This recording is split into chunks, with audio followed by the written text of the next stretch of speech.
So sometimes the fates work in strange ways. I literally have been thinking about doing a session on here related to mindfulness for quite some time. It was just a question of finding the right person to talk about it with. And literally, as I was thinking, who should I get? I got an email through the post from Peter saying, oh, I think Aikido might have something to do with mindfulness, and I'd like to talk to you about it a bit more.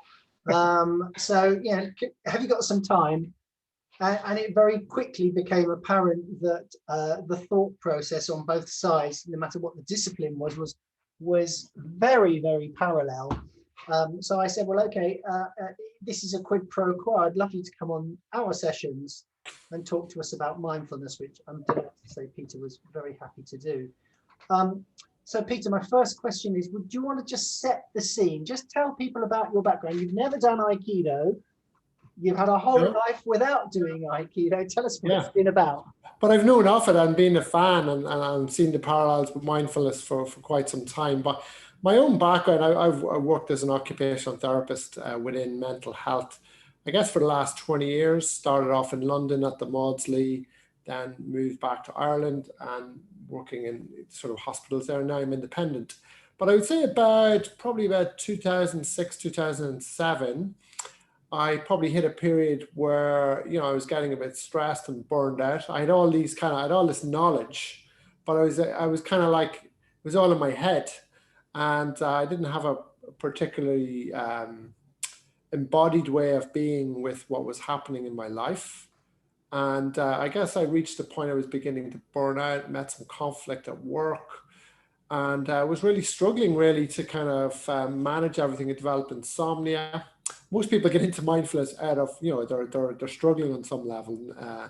And I started mindfulness, and I guess I'd been, I reached out to a mindfulness teacher, and I at this point, I probably had like pretty mild, moderate insomnia for about a year. And, I had an injury as well, so I couldn't really exercise that much. And within about 2 weeks, I was sleeping really well again. And it started me on this journey like, okay, so just by stopping and connecting with my body and redirecting my attention and getting to know myself in a different way, that's what I needed to do, which is kind of stopping, similar to what we do every night to go to sleep. And then it started me on this kind of journey into practicing mindfulness. Can I just pause you for a second and say, sure, yeah. Tell us about what you mean by connecting with your body. A lot of us should relate to it, but I want to know what it means from your side of things. Well, for me, it's about experiencing my everyday experiences in connection with my body. So I'm feeling things. I'm not just thinking about things or the world. So I'm not lost in thought. I'm tuned into my senses. Okay. I'm, you could also call mindfulness like bodyfulness, really, and I'm broadening my experience by connecting and using my body as a way of building my experience, building a bigger container to be with what is happening. So for example, if that's anxiety or stress, being able to notice the inner experience of what that is, being able to notice and describe my experiences as opposed to just thinking about it. Because I think when we just think about stuff, we really struggle to be in the present. Our mind jumps around, time travels.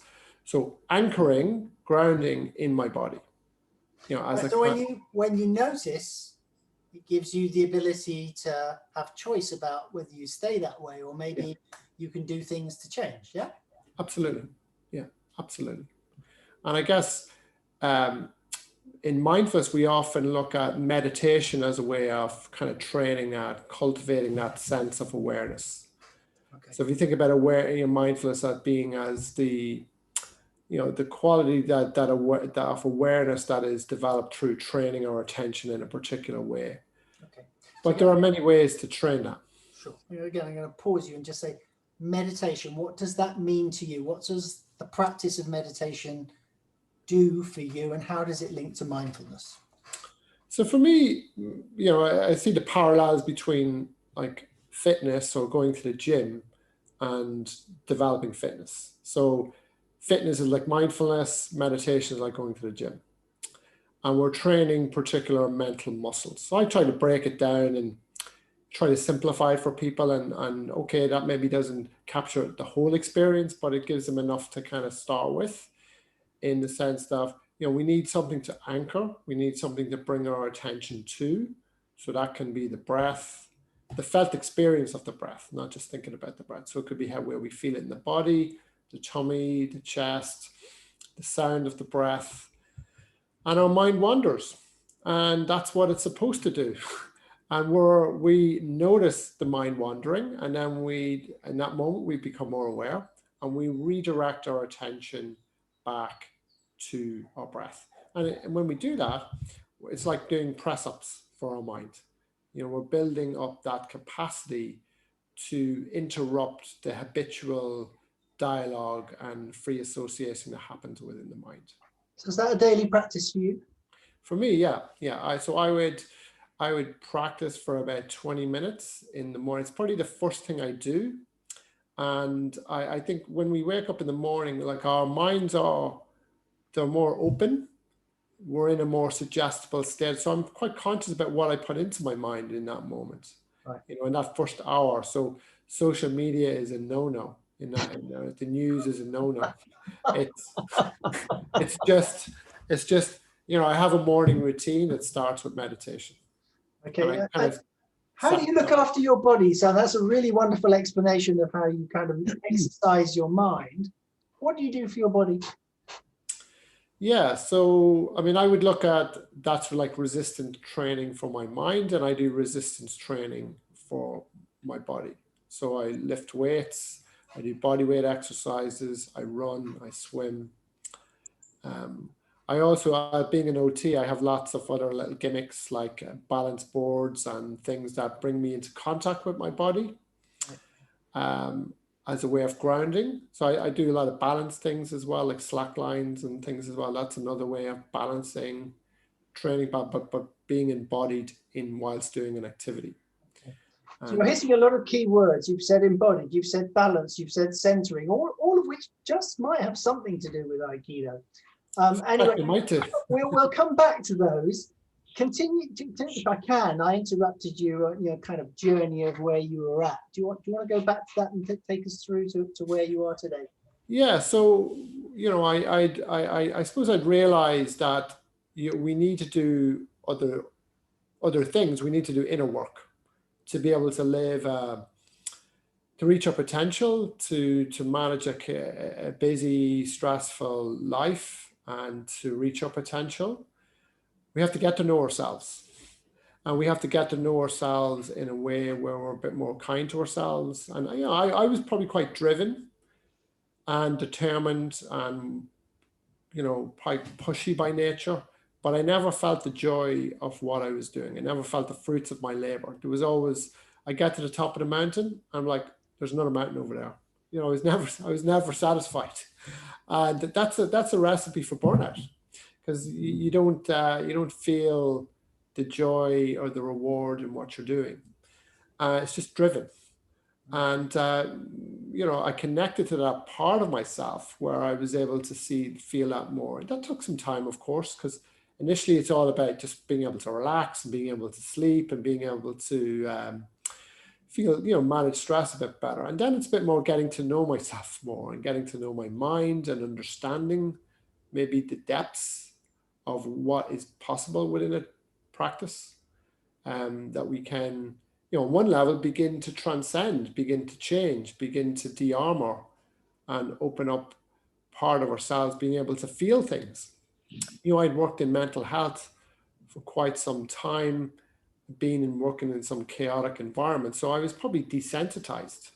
There wasn't a lot of things that got in, which is, in one sense, that armor protects you, but it protects you from the good stuff and the bad stuff. So mindfulness helped me to kind of soften that, to be able to feel things more fully, to become a little bit more sensitive, so I could acknowledge my own suffering and acknowledge other people's suffering, where I could not get entangled in anyone else's suffering, but be able to be more tuned into that in a more sustainable sort of way, instead of kind of avoiding that kind of feeling. Because I think, training in mental health, or when you become any quote unquote sort of an expert, or you're positioned in that way, you can become, quite lost in your own head and your own kind of way of intellectualizing the world, Yeah. instead of feeling and being embodied in the world, Yeah. and which becomes more humble. Yeah. So I can relate to that, because one of my theories about Aikido is that people come along for all sorts of reasons. And actually, ultimately, for me, it's an art about developing self and reaching potential, which are things that you've mentioned as well.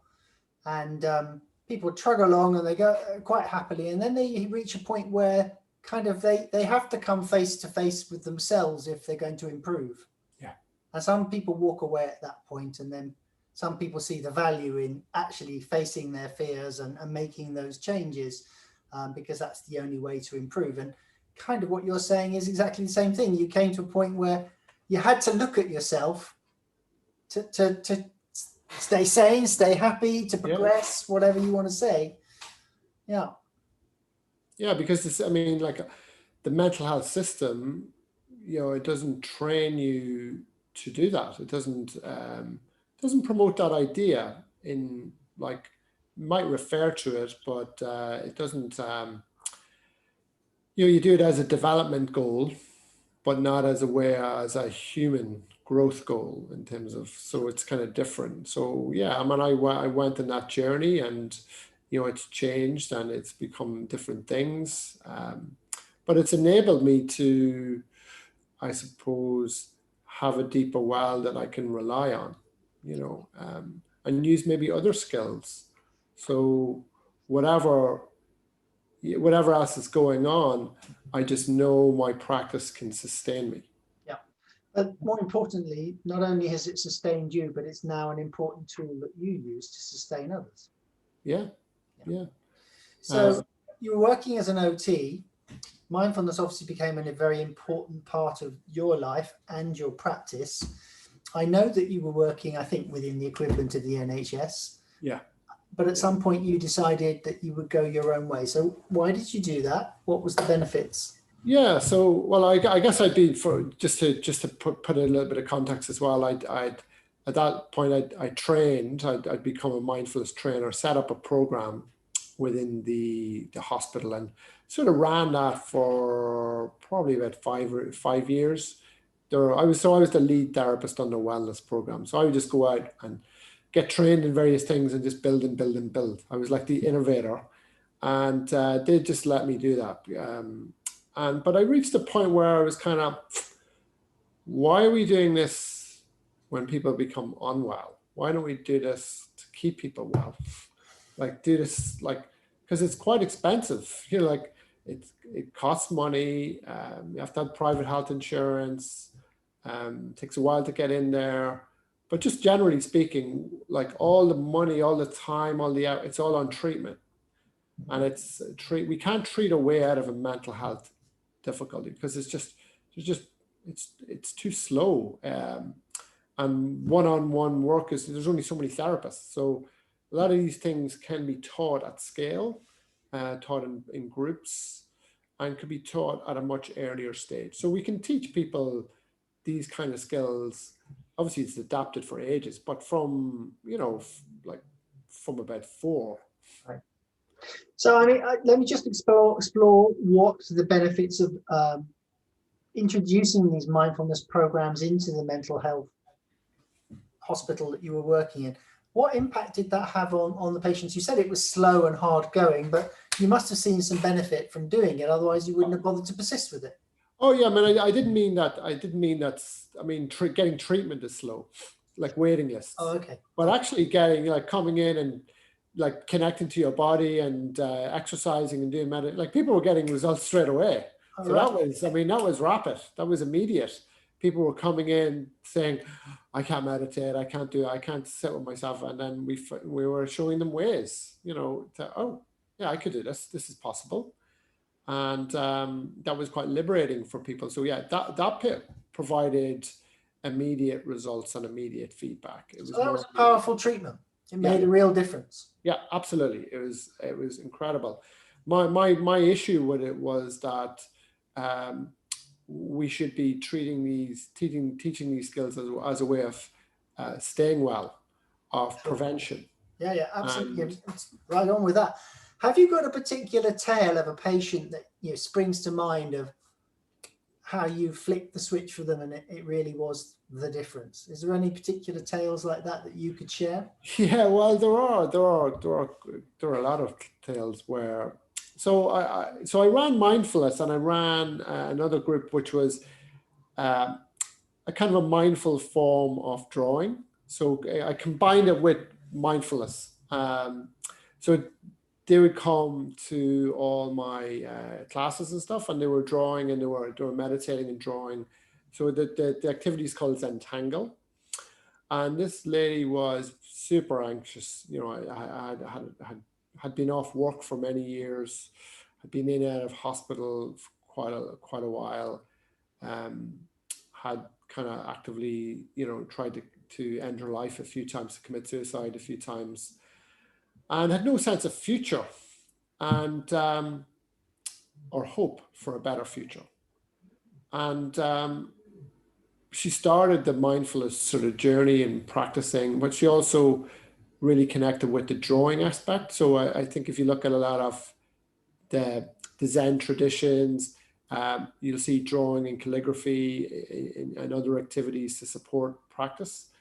And then this lady she hadn't been on a plane for many years either, and she went off to the States to train in the same activity, in Zentangle that I did, and went off and changed her whole life and became a Zentangle teacher, and it provided a whole new future and job. And actually, a couple of my clients did that from Ireland, and it was a way for them to really connect with mindfulness. It's a bit like they did the activity, then they would maybe meditate sort of afterwards, and it was just a different route in. I think like we said before, Quentin, there's many doors into the same room. Yeah, absolutely. What a wonderful result. Very Yeah. satisfying.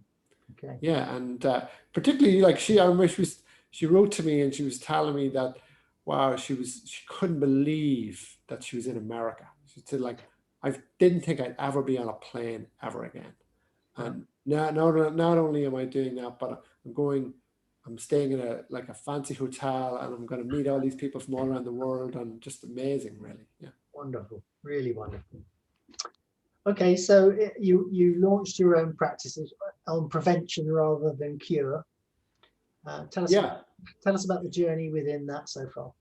Well, there was one thing that we missed as well. I had a bit of a cancer scare where I was kind of faced with, for a short period of time, where I was like, okay, this could go either way. And I suppose I connected with a sense of sadness, a sense of regret, a sense of that I was playing it safe. And I said, if I get out of here, even though if I get out of this alive, I'm going to shake things up, and I'm going to create my own programs and go off on my own path and see what happens. Because I was at that stage, I'd been working in the hospital. It was a good job. It's getting on well. But by that stage, I'd been there 12 years. So it was like, well, are we going to be there forever? And it was like time to maybe see what else was out there. But it was a really good job. There wasn't any jobs within the health service that were better than that job, I don't think. So I thought, I'm going to have to start from scratch. I'm going to have to go out on my own and build from there. So it was moving then into early intervention, into prevention. Prevention doesn't kind of really exist. It's like it's over there somewhere. Let's see if we can find it and build it as we go. Okay, so that's a bold move. I can understand the motivation behind it. But one of the things you find about Aikido practitioners is very often they're brilliant Aikidoists, but they're absolutely lousy marketeers of what they do. And that might be true for occupational therapists too. I don't know. How did you go about sort of building your business and surviving? Well, I realized that I had to change my mindset around business, because I was uncomfortable with the idea of selling. But of course, we're all involved in selling in some description. So we have to be able to put our message out there, particularly if we want to have an impact, particularly at scale. So I got a mentor, and I did learn some stuff. I learned some stuff about how to, how to put myself out there, how to speak about things in a way, that I was ethically comfortable with. But to me, it was like, I talk about these move towards the life that you want, that are in line with your actions. Yeah. So I might notice resistance. I might notice, oh, Peter, they don't know you. Don't be reaching out to them. Like, as I did with yourself, like, hey, this guy's probably not even going to respond to me. But that's just my mind, my advisor, just jabba chatting. I'm like, okay, that's just a thought. Let's just see what happens. Let's discover what will happen. Right. And let's just give it a shot and see what. Quentin responds like almost immediately, and then we're having a conversation. So sometimes my mind just gets in the way, and I have to be able to find out for myself, have an experience, instead of the advisor part of my mind telling me no. Okay. I have to go, that's in line with my values. Brilliant. Can I explore that a second? Okay, so I would say that after a long time of Aikido training, that advisor gets put into the back, and I just trust my gut. So it's a phrase I'm comfortable with. Literally, if it feels right, I do it. Is that an experience that you share? Yeah, so you could call it like the advisor, the noticer, and the discoverer. And so that noticer is maybe feeling. It's the feeling. It's trusting your intuition, trusting your gut. This kind of feels right. Or you just might notice the hesitation in your body, the anxiety, and then switch to discover and say, let's see, let's learn by our experience, as opposed to our advisor telling us what's going to happen and us believing that's to be the truth. Which one of those guides you most often? I mean, like, the skill is to be able to go between all three. I mean, we can't shut off the advisor. Often, a lot of the time, the advisor gives us good information. It helps us transfer learning from our past. But the advisor is not, the advisor is like, wants to stay on the straight and narrow, doesn't like to experiment, doesn't like to do anything new. And I think it's just a nice way of, framing it, particularly for teenagers, being able to talk about this quality. And if people are up for it, I could do a little practice around the advisor and the discoverer and the noticer. We're definitely up for that. You can bring that in now, or you can bring it in later. What would you like to do? Well, I think I feel I've been talking for quite a while, so maybe we can have an experience. Okay. Yeah. Let's get this lot to work then. It's over to you. Okay. I would invite you to, you can do this in different ways, but I'd say it could be fun to do it with your eyes closed. Yeah. If not, you can do it with your eyes open, but just bring your gaze to a neutral point, or even right as we're doing it. And I want you to let's just ground to start with. So let's just feel our feet. Notice your feet. Get a good base of support there and connection with the feet and the ground, and just be grateful that you have feet. It's great that they're there. So notice them. Notice the body in contact with the chair. And whenever we can feel our body, connect with our body, we're in that moment becoming more present. And I just see if it's possible to just take some slow, deep breaths. Breaths that are nourishing, feeling the air flowing in, slightly warmer air flowing out. You might notice some thoughts like, oh, I wonder what's going to happen. Will I be able to do this? Just note that as thinking and reconnect with your body. And now we're going to play with our mind now. We're going to imagine. So I want you to picture that you're back in your bed. And it's the beginning of the day. Hi. It's the beginning of the day. And you wake up, and this is a kind of a day that we're going to, maybe a day where we feel a bit more hurried and rushed. And this is a day where, as soon as you wake up, you're just thinking about all the really busy things you have to do.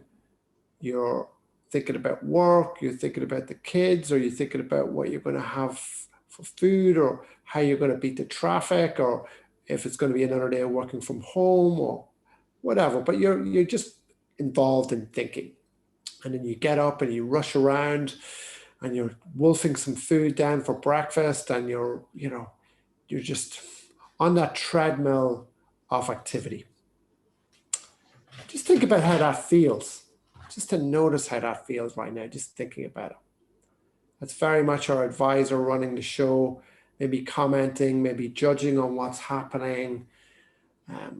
All feels quite hurried, quite rushed, just endless tasks going from one thing to the next.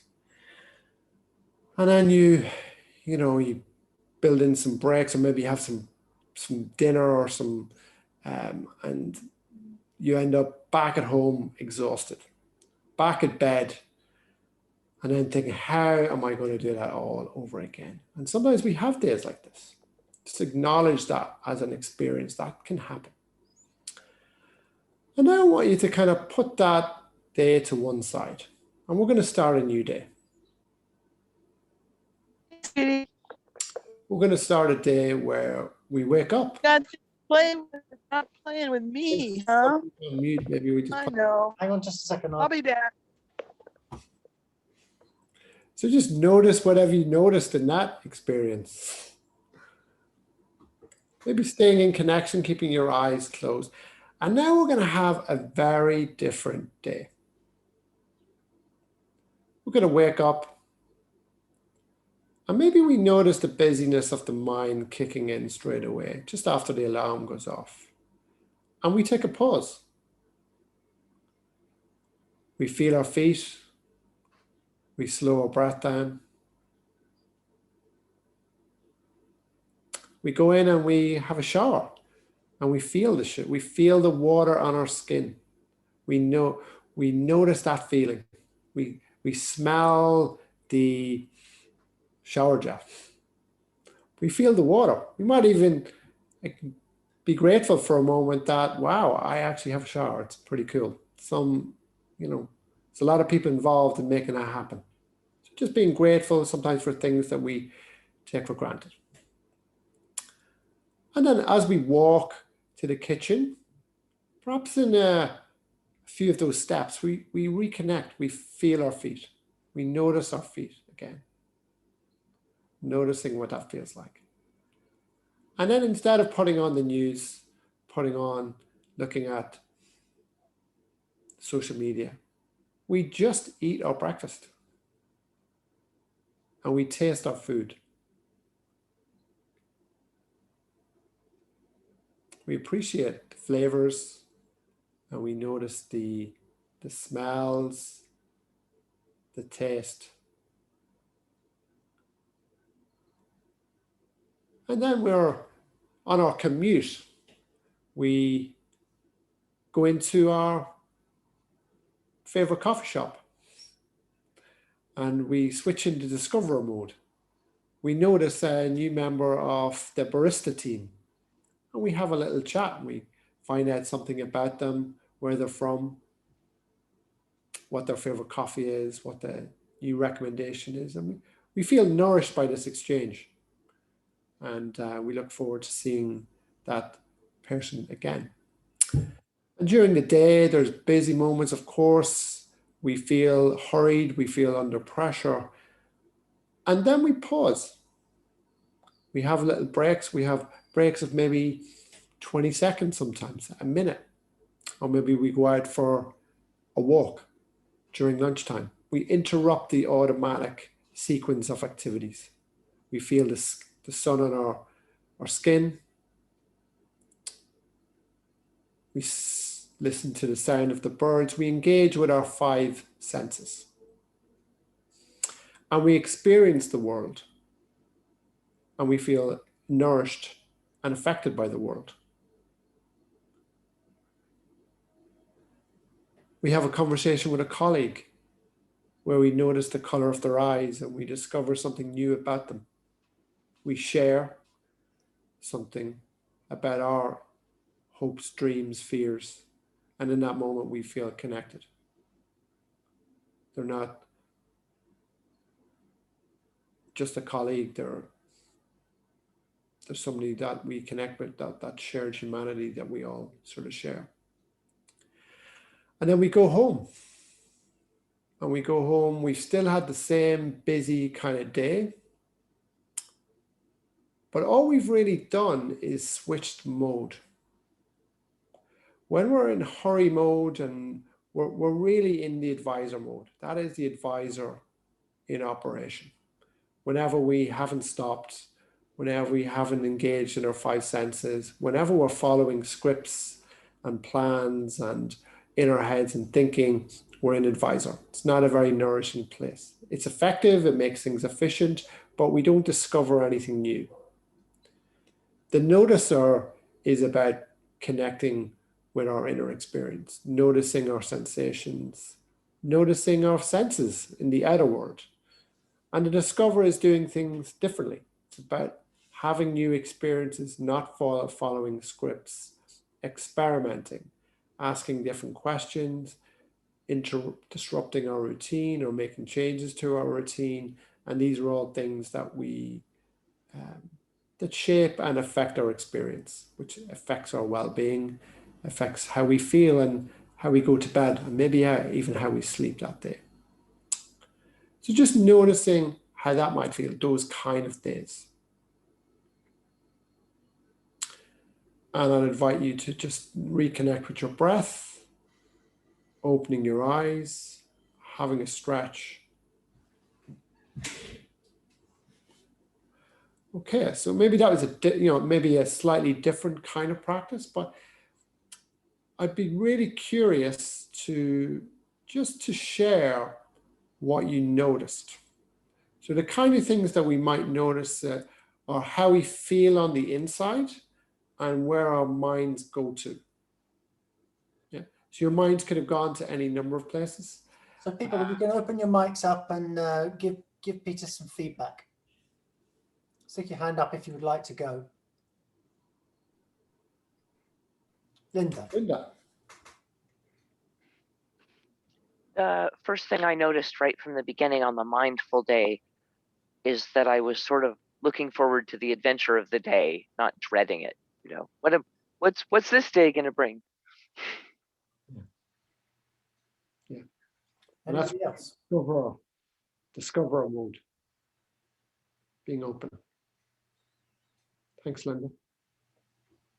Well, I'm going to share. For me, it was quite interesting because actually that kind of describes the sort of day I do have. I do take the time to go out into the garden and enjoy the sunshine and walk about a bit, and maybe to go and make a coffee at some point just to get away from the screen for a little bit and take a break.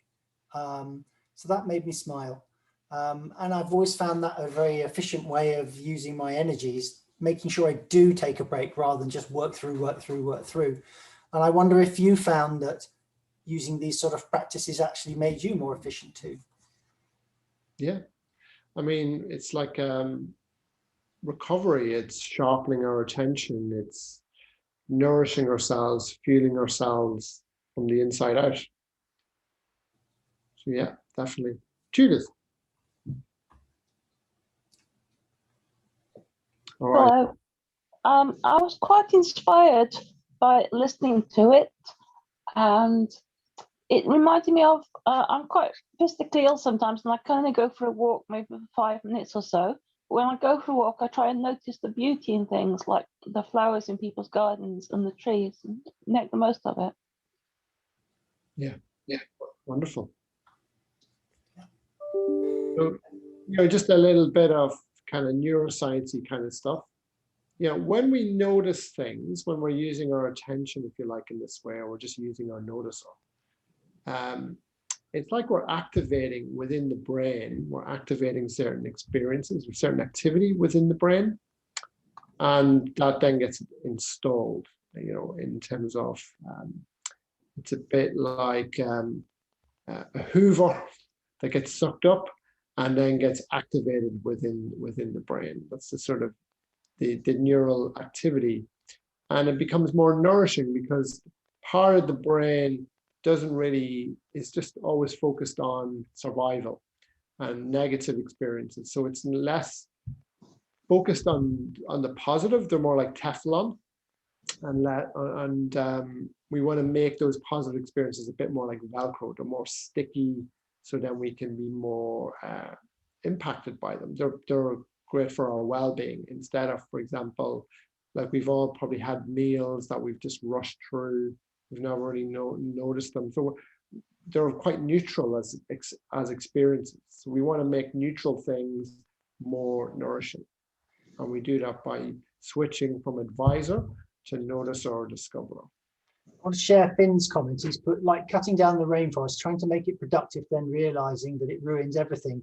I think you're kind of on that advisor mode. Sometimes you don't realize, you don't see the consequences of your actions as clearly as you do if you actually go away and smell the daisies for a bit and come back. Yeah, absolutely. That's a very powerful metaphor, Finn. Yeah. Anyone else got any comments? Otherwise, we'll come back to you, Peter, and press you for more information about your journey. Pleasure. Okay, so you're launching your own business. You take you on board these new skills to sort of get yourself out there and do it. How did it develop from there? Yeah, so it was in stages. So I guess the first thing I did was to take a break. The first thing, I went and I did the Camino for 6 weeks, and I came back recharged. And I guess when we come back recharged and nourished, you're giving yourself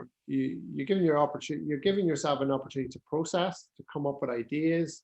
So I came back razor sharp and ready to go, full of new ideas.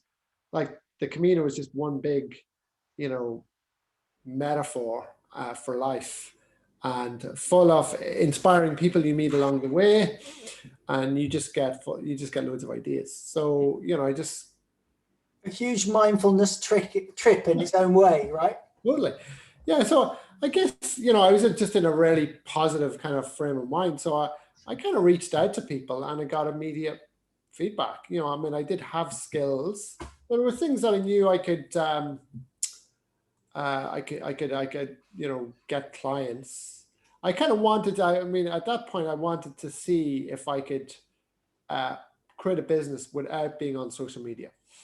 That was my intention, by being social. And just being a bit bold and just being a bit kind of more creative, or just having conversations, being a bit cheeky, being trying to have conversations, reaching out to people, like sending people stuff I did and said, I'd love to have a conversation. And things started to happen. So I did started doing corporate well-being for one of the major providers. I was doing sleep workshops at the time for them, because I knew there wasn't too many people that had the lived experience, but also were trained in kind of sleep stuff, or sleep science, shall we say. And so I did that for a while. Ooh, and just realized my thing is running short. So my battery's running low. I just got to log in. So just a slight delay. Okay. So always good to be paying attention to. Absolutely. Lucky enough, it's up here, so it wasn't too much bother. So yeah, I did that to kind of, to try to figure out the needs of the market, needs of clients, particularly corporate clients. But because the way I wanted to do, I had this idea that prevention, corporate was where the money is, but my heart wasn't really in just doing corporate stuff. I wanted to kind of almost create a Robin Hood style of funding, where I would charge them big bucks and then like kind of put money towards kind of more philanthropic stuff. And I felt that was energetically something that I was comfortable with. And then interesting things happened. So I started to do that, and then, like places that didn't have a budget, or just things that I really liked, or, people I really wanted to work with. So like, for example, this year, I funded a mentorship for Paralympian table tennis player, and Ken Doherty, who's a snooker player. And that ended up on BBC. But like nobody knew that it was down to myself setting it up. And it was just like, oh, it was kind of cool. and just energetically that, that may come back, it may not come back, but that's not the point. It's like to be circulating money. I had to invest in a mentor, and that's what I did.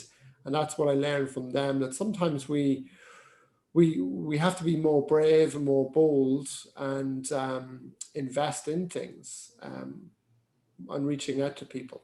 Sure. And I thought as a therapist, I had to move from being if I just stayed as a therapist, I would have gone bankrupt, because entrepreneurs are more risk takers, and you have to start before you're ready.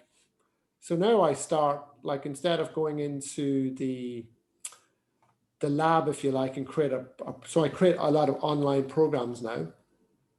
I'll sell them before they're even made. Or I'll ask them if people want them.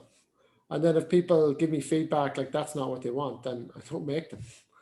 But I don't assume that I know what people want. I try to reach out to them and understand what their needs are and try to communicate that in the language that they feedback.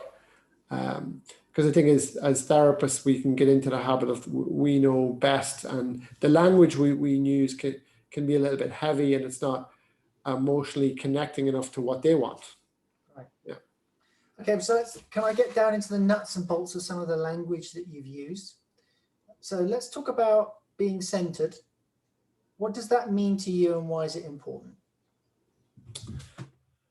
Well, yeah, I mean, centering is for me, it's a connection to my inner state of what is going on for me as the moment is unfolding. So it's kind of recognizing what's going on the inside, but being stable enough, being connected to, being in connection with the present moment.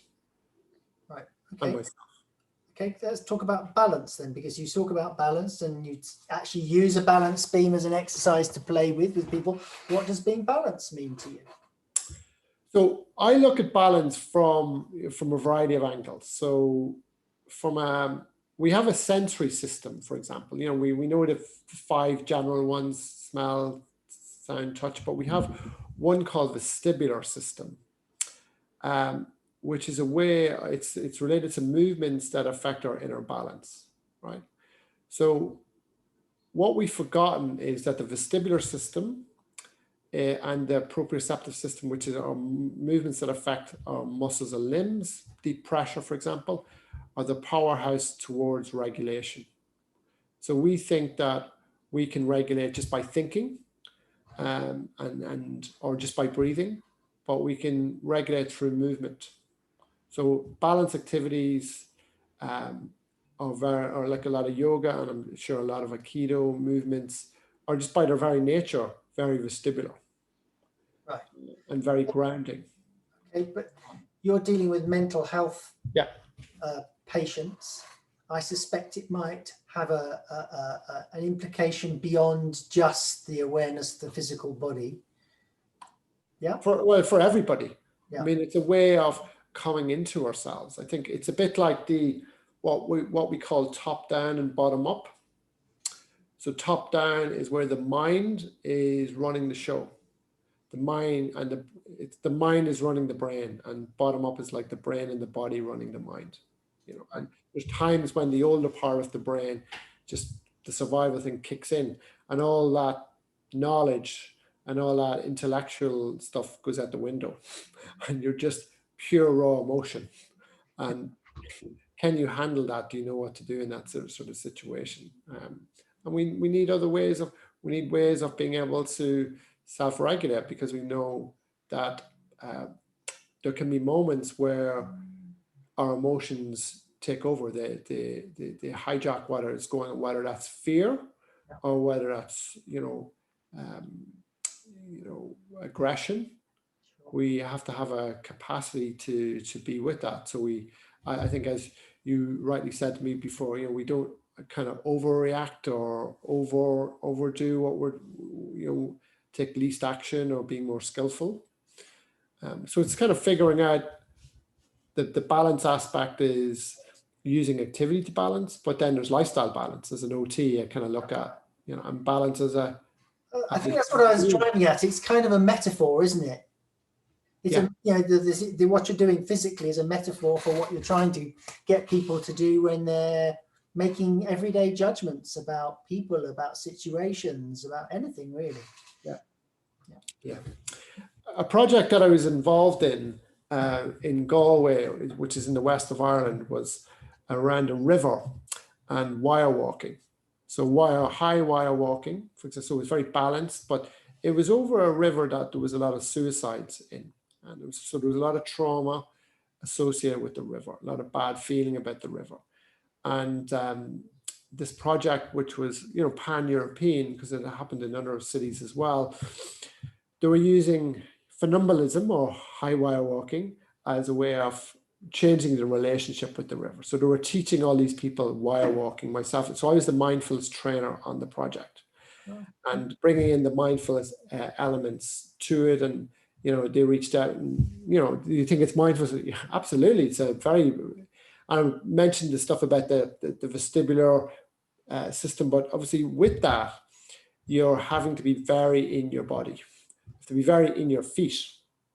Yes. And be very aware of the changing elements of balance, that biofeedback that you're getting sort of all the time through that activity. Now, it's one thing to do that, you know, a couple of feet off the ground. It's another thing to do that at 10 feet. Yes. Or 20 feet. Absolutely.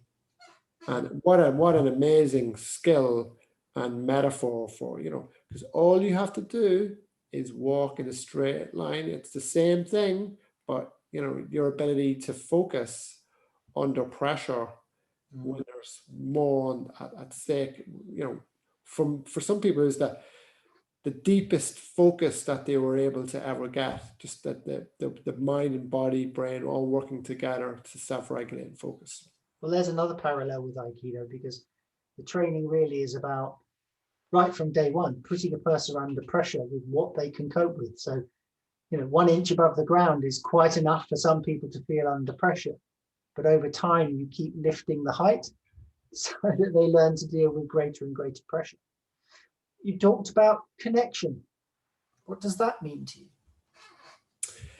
Yeah, so it's that direct contact. I mean, for me, it's connecting to the present moment and my values. So part of being, you know, psychologically flexible, or what I call having a fit mind, is being able to feel the feeling of what is going on inside, feel our doubts, feel all those worries or anxiety, while still staying connected to the present moment, still being connected to what matters. So we can move forward. There's an element of mindfulness which is very much all about noticing what's going on within. But there must be an element that then takes it to, well, what's your relationship with what's going on outside as well? Yeah. So where does the mindfulness come in there? Well, it's very much about, you know, I mean, I think there is this very active element of mindfulness and being actively involved in the world, in the community. Whatever you're learning on the cushion, the whole value is taking it off the cushion into your life.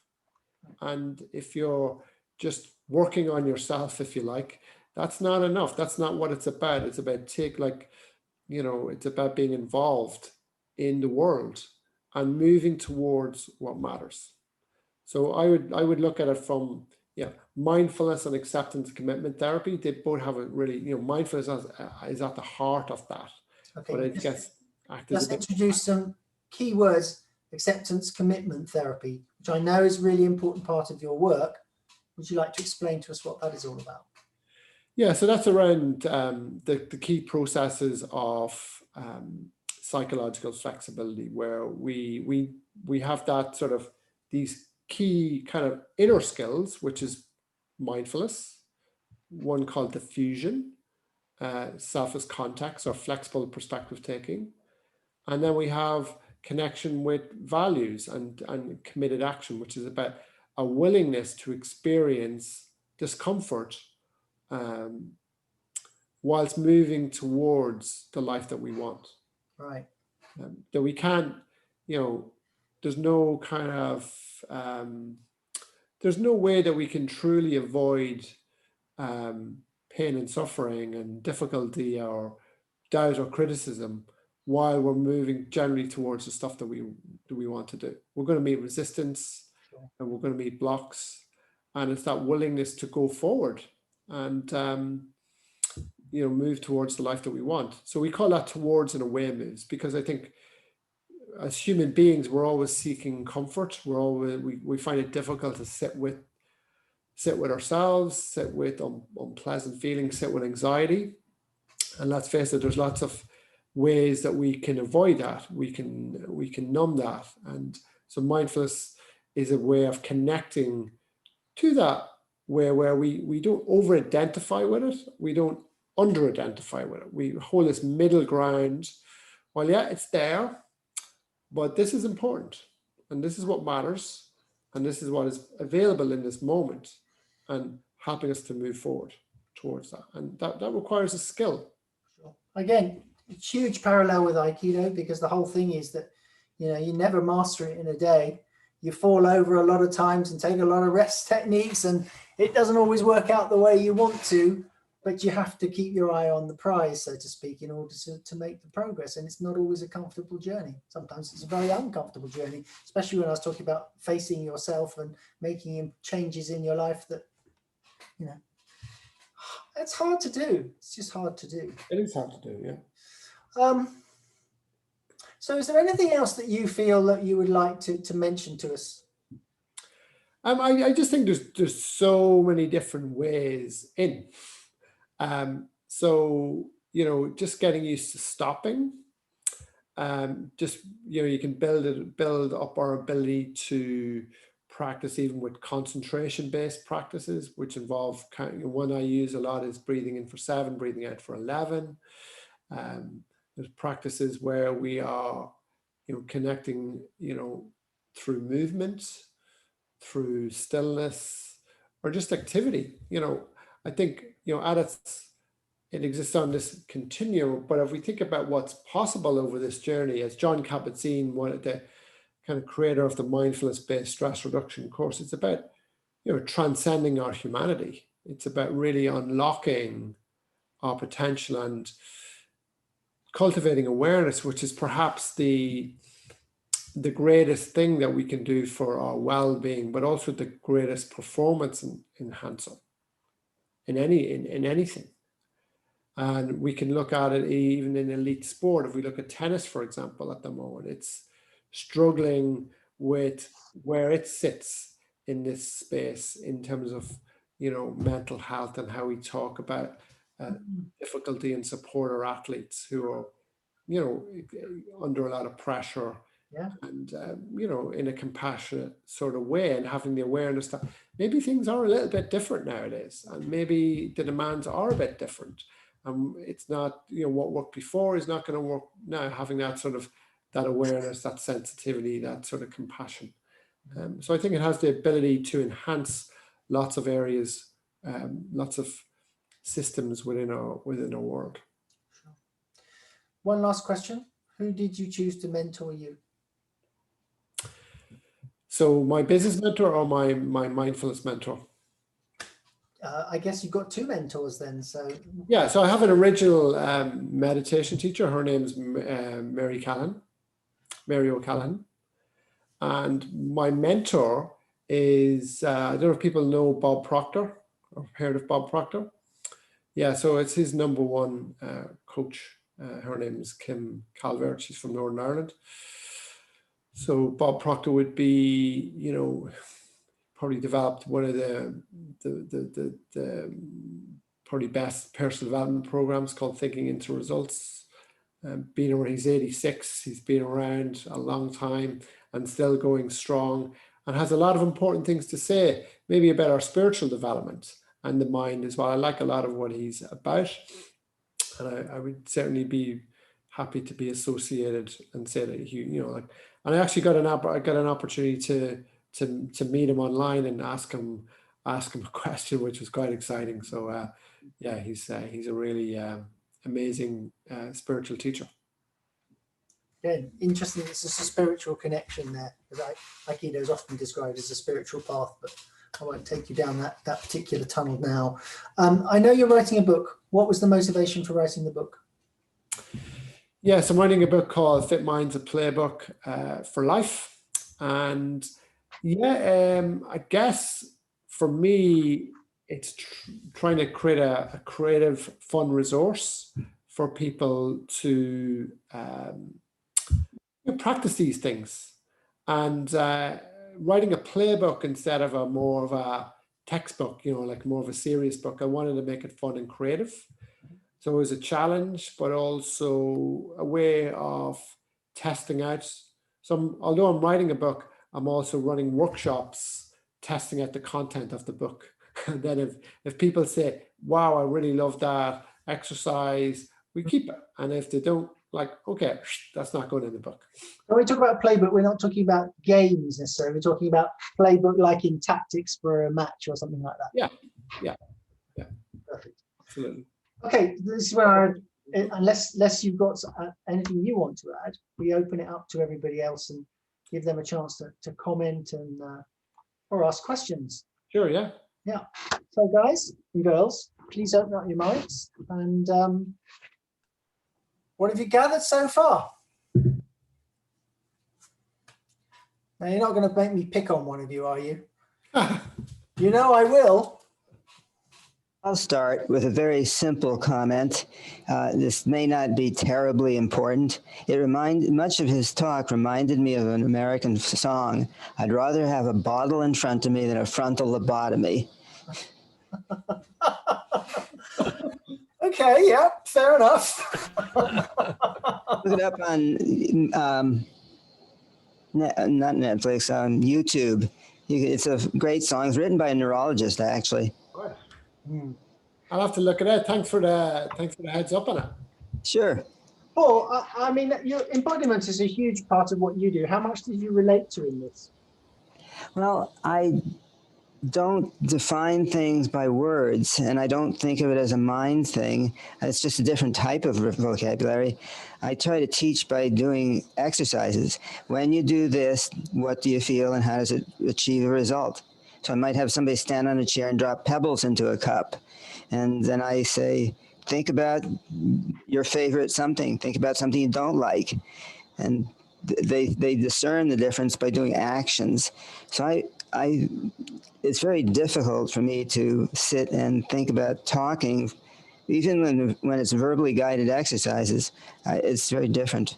It's fine. It's just not my style. It's not what you do, but actually what you're doing is drawing attention to what's going on in the body all the time. Yes. And that's what Peter's doing as well. So there's a huge parallel there for me. Yes, there is.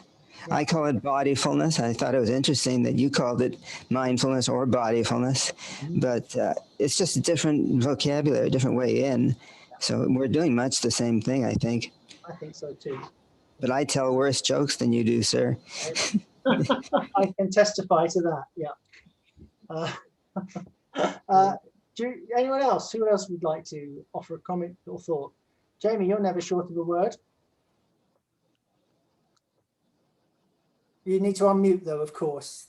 We can't see me very well. We can see you. We can see you. Yeah. Yeah. Hi, Peter and everybody. Sorry, I've been kind of doing things back here, but anyways, I really enjoyed listening to you. And I actually call my work body mindfulness, apropos of all the different combinations Paul was talking about. But no, I really, I very much enjoyed your story and your kind of your own development and development personally in your work and what you're doing. I think it's just wonderful. And I'm sitting here writing a book as well. So I know what that's like, and testing things out. It's just great. So I love what you're doing. I think it's you're just right on, and really love your kind of what's the word, tone, energy with everything. So thank you very much. Really appreciated you sharing. Thanks, Jamie. Very, very resonating all throughout. Lovely. So I'm going to ask a question. So when I talked to Peter, we kept tripping over the same ideas, really. I'm interested to see if everybody could see why I was so interested in putting mindfulness together with Aikido. Yes. Very clear. Good. How would you Anyone put else? how would you put Aikido into the mindfulness groups? What could you transfer in the other direction? Well, we might be exploring that at a future date, actually, Peter and I, but we'll see how that goes. Anybody else? Finan, are you holding your drumsticks up for a reason? Yes, just curious about multitasking. Sorry, I'm still like trying to learn my marimba, but thinking, is there a valid way of being mindfully multitasking? Not, I mean, obviously I appreciate that you can't realistically give full attention to things at once, but is there a sort of productive form of paradox, juxtaposition, counterpoint that mindfulness can help alleviate some fear of missing out? Well, it's kind of an interesting one because I think depending on our experience, but like generally speaking, the more we switch between tasks, the more it almost deconditions our ability to defocus. But I know for some people, like I work with some people who have ADHD and ADD, they have a greater need to move. So they often do things to help them stay focused. So they might, you might have an obvious example that they're fidgeting, so there's a need to move to self-regulate their attention. So they're multitasking sometimes to pay more attention, but that socially that doesn't, it's not well understood. So they might have been shamed maybe in school that they're multitasking and they're not paying attention. But for some people, they need that extra input to be able to attend. But I think for a lot of us, multitasking, is it's a way of kind of jumping tasks and maybe avoiding maybe how we're feeling or a discomfort. So we go into distraction, and the world is a more distracting place. So yeah, I think there's lots going on around that at the moment. It occurs to me that, I'm a great believer that you can only really concentrate 100% on one thing at a time. Yeah. But there are times in our life where we do need to be able to plate spin. We need to hop from one thing to another to keep everything going. And I think it's about having the awareness as to when you're losing focus by switching and when it's absolutely necessary to switch. But even then you have to give 100% to each plate that you're spinning, otherwise things tend to crash over. Yeah. And I guess the advisor, if you like, would be always about multitasking and for efficiency, just to get things done. Yeah. Anybody else? Yes, Linda. Just a quick thought on the multitasking. What I've noticed personally is that there's sort of separate channels. If I'm working on a very visual thing, I can listen to an audiobook. Yeah. If I'm reading, if I'm listening to an audiobook, I can be gardening. I can't listen to an audiobook and read, but I have, so it's quite possible, what Finn is doing, practicing marimba, right? Yeah, okay. So he's got some musical noodling going on or physical practice, but also listening to words. Like I could totally see that working. For me, that's almost not even multitasking. It's, parallel tasking. Or it's sensory input. So some of the sensory input can be, we need a bit more to feel attentive and focused. So like it's almost to keep that one side busy while this side's concentrated. Yeah. It's like some people need background noise to study and other people too much. So it depends on our sensory threshold and what we need. Yeah. Which would be quite an OT kind of thing that we often look at, that sensory profiles for people, because that's quite common amongst kind of neurodevelopmental disorders like ADD, dyslexia, autism, that kind of thing. We're all sensory beings as well, so we all have a kind of a threshold, but it's generally not that well understood because it doesn't really come up. People just say, that's what I do. I've always done that. Don't really think about it on a functional level. Judith.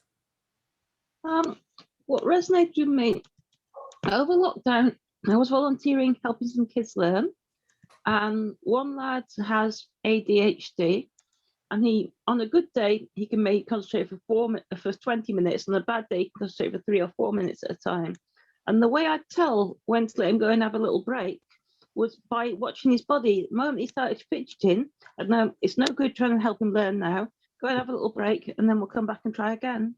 It was very noticeable. Yeah, that's very challenging, because it's when we reached out to that when we need to move, and if we don't move, say we're told not to move, for example, in school, we either go into anxiety or distraction, daydreaming. You know, I think you're very that was a really good, you know, very sensitively done in recognizing what was going on for that young person. Yeah, good. Well done. Now, I can pop in here because I've kind of I've been multitasking the whole time. You guys are traveling with me to the farmers market and all variety of things. But I was thinking, you know, when way on in my early career life, whatever you want to call it, I was a teacher, and my specialty was working with children who had the capability of reading but weren't. And I would do all physical stuff with them: balance beams, crawling, hand-eye coordination, playing ball, all that kind of stuff. And the results for these children was pretty profound.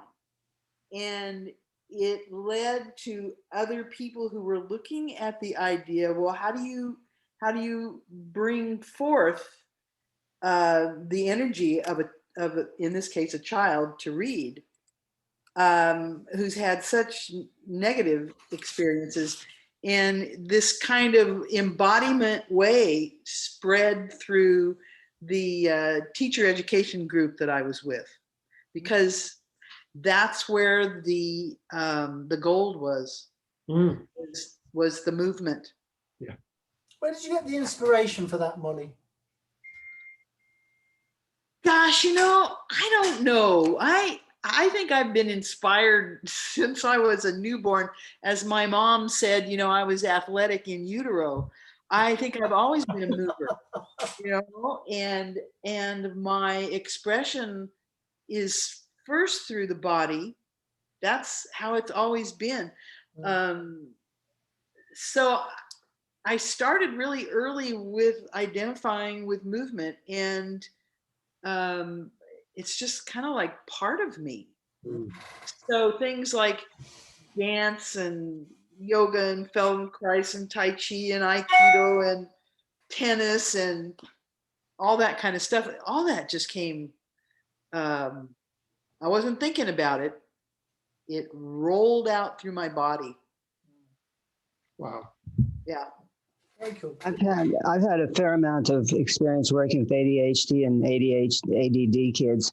One of the things that I've experienced is that if I help them open and make their bodies spacious inside, they come to a still place.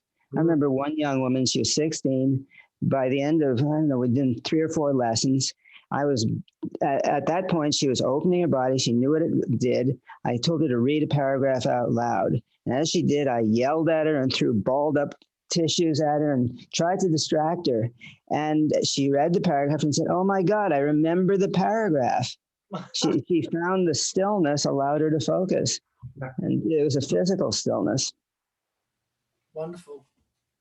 Yeah, so if you look at all those examples, you know, it's all we look at from an OT, look at it through the senses. So we look at those movements being vestibular and proprioceptive by nature, and then they regulate attention and help the person feel more self-organized.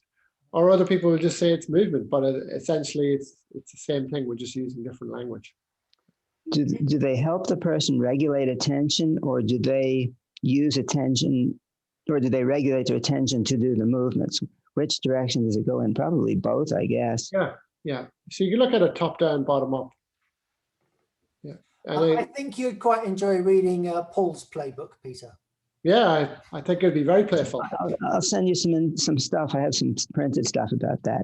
Please do. Yeah, I'll put my thing in the chat there, Paul. You can reach out. Thank you. If you want to reach out. by all means. So people might be interested. This weekend, I'm doing the first 2 hours of a 6-session workshop every other week on what the martial arts, and Aikido in particular, have to contribute to daily life outside of the fighting techniques and the awareness techniques that the fighting experience brings to you.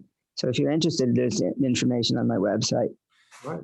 Can you put the link into Messenger or send it to me, Paul? And Yes, I'll of course. circulate it. That would be Great, thank you.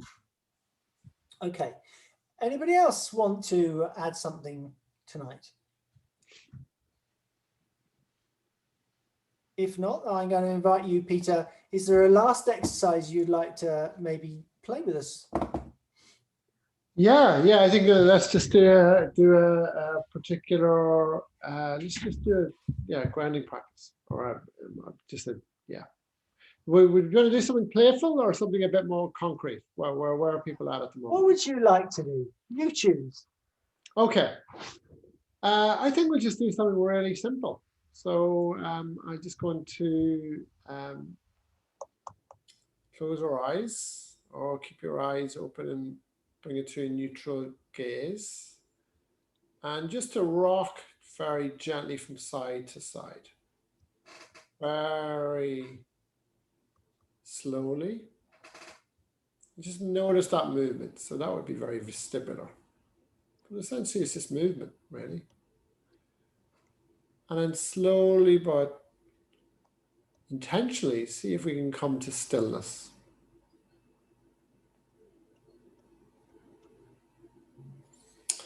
And see if we can just focus on where we can feel the breath.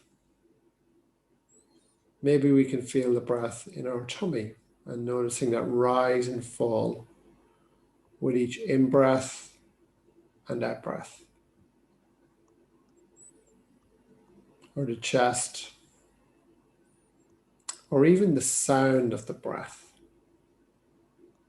Whatever is your focal point or your anchor. And every time you notice your mind wandering, I'd invite you to smile, to meet the wandering mind with a smile. And just say, thank you, mind. And just gently walk your attention back to your breath. And breathing in, noticing that cool air coming in and slightly warm air flowing out.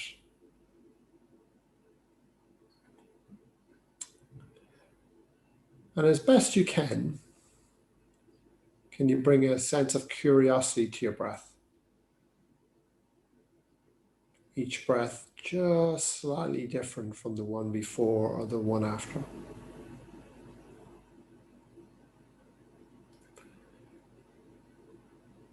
And again, if you notice your mind wandering, that's okay. It's not about stopping the wandering. It's about noticing the wandering. The ideas, the stories, the distraction.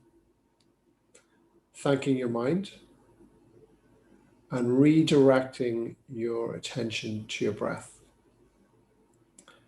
And just keeping your eyes closed. I'm going to read out a poem just to finish us. And it's a poem by Rumi. And it's called The Guest House. This being human is a guest house. Every morning a new arrival. A joy, a depression, a meanness, some momentary awareness comes as an unexpected visitor. Welcome and entertain them all, even if they are a crowd of sorrows who violently sweep your house empty of its furniture. Still, treat each guest honorably. He may be clearing you out for some new delight.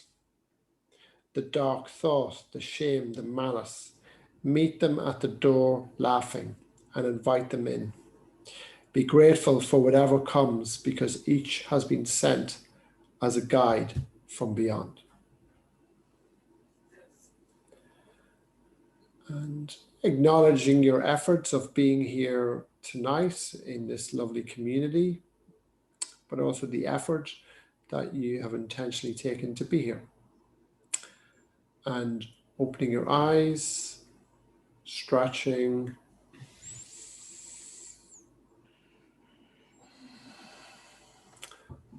Okay.